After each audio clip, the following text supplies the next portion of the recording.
ഭാര്യയെ തീകൊളുത്തി കൊലപ്പെടുത്തിയ ശേഷം ഓട്ടോറിക്ഷ വിളിച്ച് കൊല്ലം ഈസ്റ്റ് പോലീസ് സ്റ്റേഷനിൽ എത്തിയ പത്മരാജൻ പകയും നടന്നതുമെല്ലാം പോലീസിന് മുന്നിൽ അക്കമിട്ട് നിരത്തി. നിർവികാരനായിരുന്നു പത്മരാജൻ. മൊഴി കേട്ട് പോലീസും ഞെട്ടി. സംശയരോഗമാണ് പത്മരാജനെ കൊലപാതകിയാക്കിയത്. കൊലപ്പെടുത്താൻ തീരുമാനിച്ചു ഉറപ്പിച്ചാണ് നീക്കങ്ങൾ നടത്തിയത്. വേഗത്തിൽ ഒഴിച്ചു കത്തിക്കാനുള്ള സൗകര്യത്തിന് വലിയ വാവട്ടമുള്ള ബക്കറ്റിൽ പെട്രോൾ കരുതി. കാറിലിരുന്നു തന്നെ ഭാര്യയിരുന്ന കാറിലേക്ക് പെട്രോൾ ഒഴിക്കുകയായിരുന്നു. ഒമനിയിലാണ് പത്മരാജൻ എത്തിയത്. ഭാര്യയുടെ കാറിനോട് ചേർന്ന് നിർത്തി. അതിനുശേഷമാണ് കാറിലേക്ക് പെട്രോൾ ഒഴിച്ചത്. അനിലയുടെ ബേക്കറിയിൽ പങ്കാളിത്തമുള്ള കടപ്പാക്കട കുന്നേൽമുക്ക് സ്വദേശിയായ യുവാവ് പിന്നാലെ ബൈക്കിലെത്തിയിരുന്നുവെന്ന് പോലീസ് സംശയിക്കുന്നുണ്ട്. ഇയാളെയും വിശദമായി ചോദ്യം ചെയ്തു വരികയാണ്. കൊല്ലം നഗരത്തിലെ ആശ്രാമം പരിസരത്ത് ബേക്കറി നടത്തുന്ന കൊട്ടിയം തഴുത്തല തുണ്ടിൽ മേലേതിൽ വീട്ടിൽ അനിലയാണ് കൊല്ലപ്പെട്ടത്.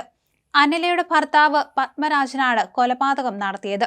അനില നടത്തുന്ന ബേക്കറിയിൽ പാർട്ട്ണറായ യുവാവിനെ ലക്ഷ്യമിട്ടാണ് കൊലപാതകം ആസൂത്രണം ചെയ്തതെന്നാണ് പ്രതി പോലീസിന് മൊഴി നൽകിയത്.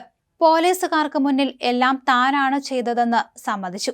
ഇരുവരും തമ്മിലുണ്ടായ തർക്കവും കച്ചവടത്തിലെ പങ്കാളിയുമായുള്ള അടുപ്പം സംബന്ധിച്ച വഴക്കുമെല്ലാം അക്കമിട്ട് നിരത്തി. ഭാര്യയുടെ ബേക്കറിയിൽ പങ്കാളിയായ യുവാവ് തന്നെ മർദ്ദിച്ചു. പരിക്കേൽപ്പിച്ച കാൽ കാട്ടിക്കൊടുത്തു.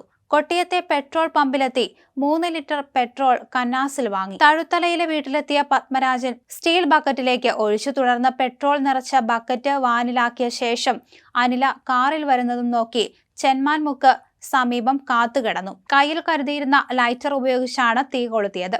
കാറിൽ വെച്ച് അനിലയെ ആക്രമിക്കുമ്പോൾ ഒപ്പമുണ്ടായിരുന്ന ബേക്കറി ജീവനക്കാരനായ സോണിക്കും പൊള്ളലേറ്റിരുന്നു. ഇയാൾ ആശുപത്രിയിൽ ചികിത്സയിലാണ്. അനിലയുടെ ആൺസുഹൃത്താണ് കാറിലെന്ന് തെറ്റിദ്ധരിച്ചായിരുന്നു പ്രതി യുവാവിനെയും ആക്രമിച്ചത്. കടയിൽ അനിലയുടെ സുഹൃത്തിനുണ്ടായിരുന്ന പാർട്ട്ണർഷിപ്പ് ഉടൻ ഒഴിയണമെന്ന് പത്മരാജൻ ഇയാളോട് ആവശ്യപ്പെട്ടിരുന്നു. ഇതേച്ചൊല്ലി പത്മരാജനും അനിലയുടെ സുഹൃത്തുമായി കയ്യാംകളിയും നടന്നിരുന്നു. തുടർന്ന് പാർട്ട്ണർഷിപ്പ് തുക ഡിസംബർ 10-ന് തിരികെ തരാമെന്ന രീതിയിൽ ഒത്തുതീർപ്പ് നടന്നു. ഇതിനുശേഷമാണ് ആക്രമണം ഉണ്ടാകുന്നത്.